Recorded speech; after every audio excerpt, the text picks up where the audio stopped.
Good morning children. Today we are going to learn the nested for loop, and before that I am going to look into few programs which I consider that the children might be facing problem in.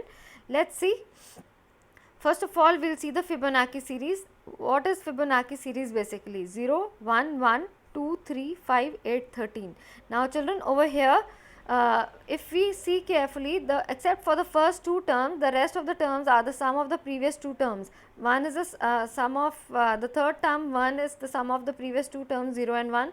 2 is the sum of previous two terms 1 and 1, 3 is the sum of previous two terms 1 and 2, and so on. So, in this case 0 and 1 would be printed outside because these are the things which are not to be repeated, and the rest of the thing we will be calculating, and we will actually be interchanging the values and then adding up in order to print the series. So, over here I have taken for is x is equal to 1. Now, over here x is what? 1. X is less than equal to n minus 2. Why I have taken n minus 2? Because the two terms 0 and 1 have already been printed before. So, if they have been printed before, now how many terms are remaining? N minus 2 terms are remaining to be printed. So, I will start from 1, I will go till n minus 2 and then x plus plus. C is equal to a plus b. C is what? A variable which I have taken, and it is a plus b. A is what? 0, b is what? 1. So, 0 plus 1 is 1. So, C becomes 1 right now. Now, A is what? B. In the next statement I have written A is equal to B. I am actually overwriting the value of A over here. Now, the value of B will be stored in A, and what was B? 1. So, now what A stores is 1. B is what? C. Now, we had calculated it above that C is equal to A plus B. So, in that case C will also store 1. So, B will contain 1 right now, and system.out.println C. Now, C had what? 1. So, 0, 1 had been printed earlier outside the loop, and now C is what? 1. 1 would be printed, and then after this statement the value of x would be incremented. X becomes 2. Is 2 less than 10 minus 2, that is 8? No. So, the same process would be repeated. C will become what? A plus B, and A is what? 1, B is what? 1 again. So, C will become 2 right now, and if it becomes 2, then A is what? B. A is what? 1, B is what? 2. Now, system.out.println C is what? 2, and when it goes up again and the process repeats, now the C would become 3, and then so on, the process will keep on repeating and the series would be printed. Okay, let us see the next question, that is factorial. Now, what is a factorial? Factorial of a number n is n factorial. It is actually in mathematics, it is determined by an exclamation sign. You will be learning more about it in class 11. So, factorial of number n is n factorial, which is n into n minus 1 into n minus 2 till 1. So, if I say about 5 factorial is what? 5 into 4 into 3 into 2 into 1. So, how it is calculated? If I see this, I have taken a class as factorial, and a function is known as print factorial. Over here I have taken a variable as fact is equal to 1. After inputting the number, I have to calculate the factorial of that number. So, we will start from 1 and we are going to the number, and we are going to multiply the number every time the value of I or value of the counter variable gets increased. So, 1 into 2 into 3 into 4 into 5, or 5 into 4 into 3 into 2 into 1 would result into the same thing. Either I could have taken an increment loop or I could have taken an decrement loop, but over here I have taken an increment loop over here. So, I have taken I is equal to 1, I is less than equal to num is the number for which I want to calculate the factorial, and factorial is equal to factorial into I. Now, factorial is what? 1. 1 into I is what? 1. 1 into 1 is 1. Beta, children, over here I have taken fact is equal to 1. Why not 0? Because if I multiply anything by 0, it will be the result would be 0 only. So, that is why fact should be 1 over here, so that anything multiplied by 1 will be resulting into that number, and then the further numbers would be multiplied by that number, because fact would be storing that number now. So, if I say fact is equal to fact is equal to fact into I, 1 into 1 would be resulting into 1. Next time value of I gets incremented, but fact remains what? 1. So 1 into 2, fact will now store 2. Again I would be incremented, I would become 3. So 2 into 3 is what? 6. Again I is incremented, 4. 6 into 4 is what? 24, and so on. So if I take the number as 5, it will result the factorial as 1 into 2 into 3 into 4 into 5. So that would give the answer as 120. So this is very clear, because fact is equal to fact into I. Let's see the further question. Now what is a prime number? All of you know that what is a prime number. Prime number is a number which does not have more than 2 factors. So if the number does not have more than 2 factors, that means that is a prime number. So in this case I am taking enter a number, and then I am saying b is equal to a, b is greater than equal to 1, b minus minus. Now I am going to calculate the factors of the number. If a number, the number is a factor of another number, if it is exactly divisible by it, that means the remainder is 0. In the previous class also we discussed this, that how to calculate a factor of one number. So a is the number, b would be factor of a if it is completely divisible by a is completely divisible by b. So in that case a percentage b would be equal to 0. Once a percentage b is equal to 0, I have one factor which is b. I have counted one factor, that is f is equal to f plus 1. In the same way, when I repeat this process, I will be able to calculate the number of factors which I have for a number. Now after the for loop ends, I have taken if f equal to 2. Now if f is equal to 2, it will actually calculate the number of factors. F is having the number of factors I have for the number I have entered as a. Now if f is equal to 2, that is if there are only 2 factors, then the number is a prime number, otherwise the number is not a prime number. I have started from a and I am going till 1, and you could have done it the other way also. You could have started from 1 and you could have taken it till a, or you could have only checked for f is equal to 1, because if I do not take the number as a factor, then I will not go till the number. So I could have taken as b is less than equal to a also, but in that case I would have to start from 1. So this way we calculate the factors, and if the factor is equal to 2, then it is a prime number, otherwise it is not a prime number. Okay, now let's move to the nested loop. Now what is a nested loop, children? Basically a for loop inside a for loop is called a nested for loop.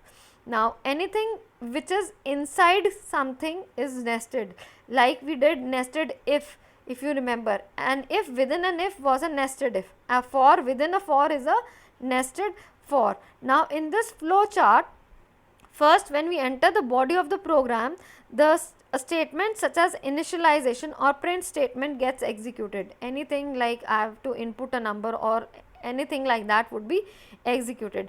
Once a loop is found, that is a for loop is found, the program checks for the condition for the outer loop. Obviously the condition would be checked and then only it will move further. So if the condition is true of the outer loop, then it enters the loop, otherwise the loop is ended, and the rest of the statements in the program after the loop gets executed. That is, like in this case, condition 1, if it is false, then end of loop 1 would be there and the statements after that would be executed. Okay, but if the condition is true and it gets inside the loop, once it enters the outer loop and encounters an inner loop, which is the second loop, that is it will check the variables if they are initialized, if any of them is initialized, and followed by the checking of the condition for the inner for loop. If it returns true, the program enters the inner loop, otherwise it goes back to the end of the loop 1 and performs increment, decrement or whatever, and for the executing of the loop 1 again. In case the condition 2, that is the inner for loop, is true, then the statements of the inner loop are executed and the increment and decrement goes on, and this procedure is repeated the number of times then the program exits from the loop 2, then loop 1, and move to statements present after the loop. That means in this case the inner loop would be executed if condition 1 is true. If condition 1 is true, whatever initialization of the variables would be there, that would take place, and then it will check for the condition 2. If the condition 2 is true, then it will continue further and it will execute the inner loop, and then it will come out after only executing the inner loop and then the outer loop, and then the statements after the for loop would be executed. That means the outer for loop would be executed. This is how the nested for loop works. Now let us take a live example of a nested for loop. Now over here children, now you might have seen this kind of swing earlier also, or a ride spinning on the melas or the fates you had visited. Now what you see here are 3 nested loops. First of all, the outermost loop is the whole ride spinning, the entire floor going around in a large circle. The middle loop is the group of 6 teacups. If you notice, there are 6 teacups in the middle loop rotating about their own axis, and the innermost loop is each individual teacup spinning. Now what happens actually is, in the ride the rotation is half a third, but imagine that all 3 sets, the entire ride, the group of 6 and the teacups were rotating in the same direction. This is how the nested loop works in programming. How would you go about figuring out where a given person is in the ride at a given time? That you cannot. You'd write 3 loops. First calculate the position of the group of 6 by figuring out how much the entire ride has rotated, then the position of a specific cup, and then the individual seat. So that is how the thing will work. So I think this is the best example in order to depict the nested for loop.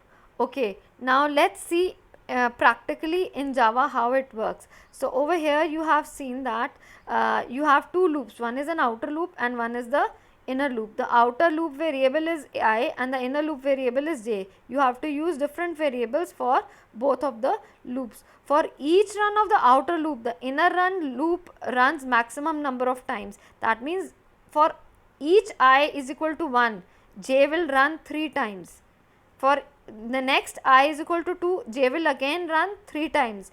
Next I is equal to 3, j will again run 3 times. So in total, if I talk about in total how many times j will run, it will run 9 times. That means the 9 times the loop would be executed.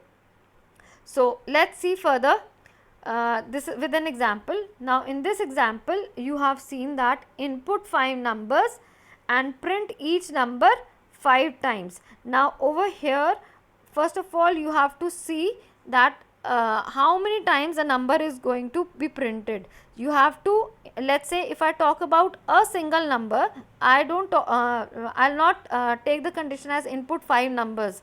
So if I talk about 5 single number, so in that case that number has to be printed 5 times. So if I remove the outer loop, it is just that enter a number and then the number entered is so and so, and if I remove this statement also, the number entered is, and I print system.out.println n in a, in that case the number would be, whatever number you have entered would be printed 5 times. Now if I consider this condition, I have to think just that I have to do the same thing 5 times. So what would I do is, I will just write in a for loop, extra for loop outside this statement. For x is equal to 1, x is less than equal to 5, x plus plus, and my program is over.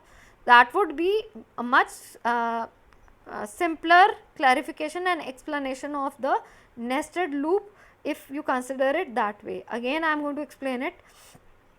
Just consider that you have to input a single number and you have to print it 5 times. So in that case, if I'll forget about the outer for loop, I'll just enter a number and I'll print it 5 times using the for loop.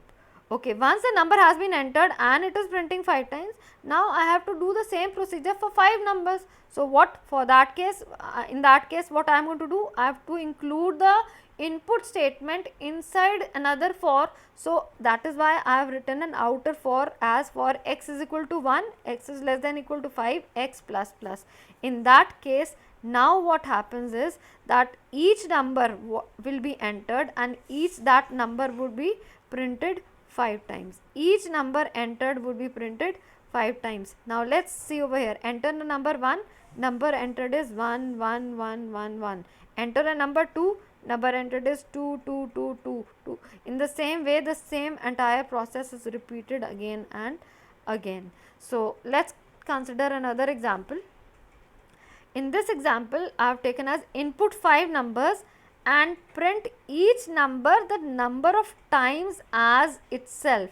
Now children, over here first try to understand that if I enter a number as 1, let's see the output of this program first and then we will look into the program later. Enter the number as 1, number entered is 1. Enter a number as 2, number entered is 2. Now over here 2 is being printed 2 times. Enter a number 5, so 5 is being printed 5 times. So this is what the question says. Input 5 numbers and print each number the number of times as itself. So if I enter 4, so number 4 would be printed 4 times and so on. Now again if I think about this, just forget the outer loop and just write down the program for input a number and print each number, print the number of times as itself. So in that case, for y is equal to 1, y is less than equal to not 5 times, I will write down a because the number input is a. So y is less than equal to a, y plus plus and system.out.println a. I have to print that number of times. So over here, if I want to repeat the entire process 5 times, so I will write down an outer for loop as for x is equal to 1, x is less than equal to 5, x plus plus and so on.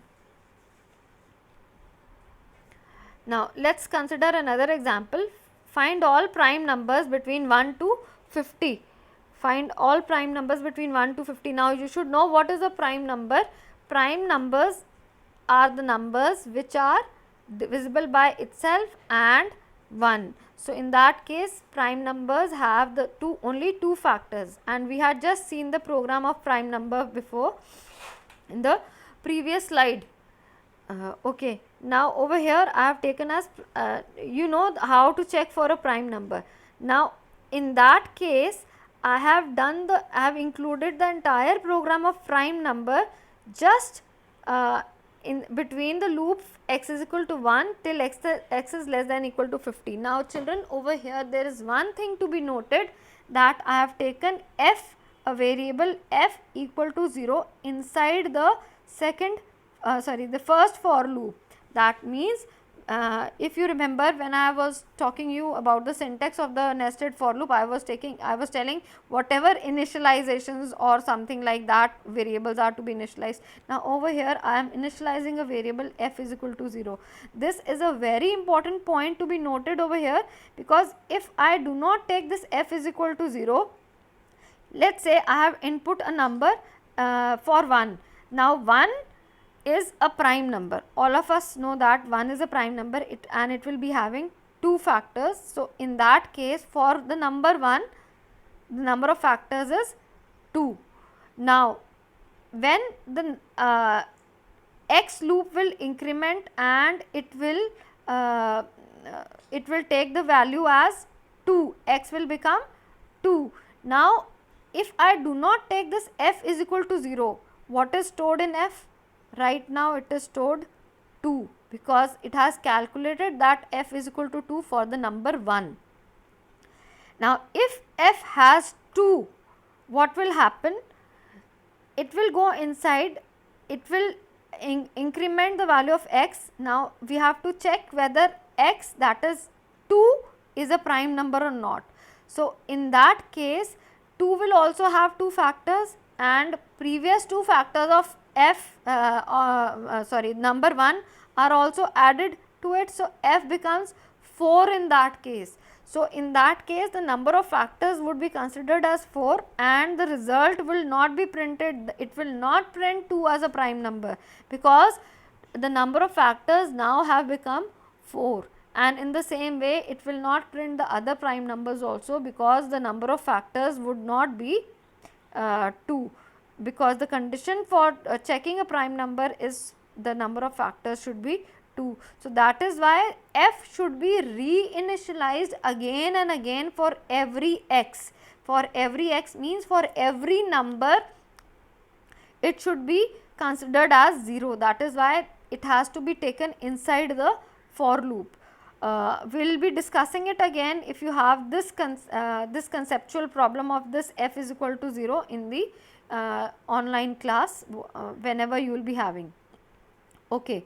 Now these are the questions which I would like you to do on the basis of this nested for loop. First is, write a Java program to input 5 numbers and print all numbers from 1 to each of the entered number.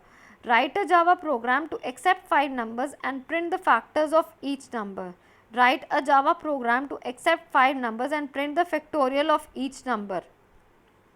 Write a Java program to accept 5 numbers and check how many are perfect integers. Now you know that a perfect integer is an integer which has the sum of the factors as the number itself. For example, 6. Now 6 is a perfect integer because the number of factors of this number is 1, 2 and 3. We will not consider 6 as a factor in this case. So 1 plus 2 plus 3 is what? 6, which is the number itself. So the number of factors, the sum of the number of factors excluding the number is the number itself is a perfect integer. Write a Java program to accept 5 numbers and calculate and print the sum of all the prime numbers if any entered by the user. Now you have to input 5 numbers and you have to check whether it is a prime number or not.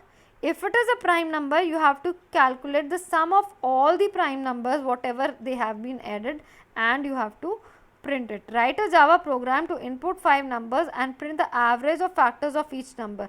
Basically everything is rotating around the factors. If you know how to calculate the factor, you will be able to calculate the average, you will be able to calculate the prime number, you will be able to check for the perfect integer and so on, except for factorial. Factorial program is little bit different, but again yes, I have discussed the concept of factorial in the starting of this session. Now I would like you to do all these programs, and then whatever doubts you have you can let me know, or you could also write me in the comment section of the video so that I can have an overview of your doubts beforehand, and whatever doubts you have we will be considering it then in the class.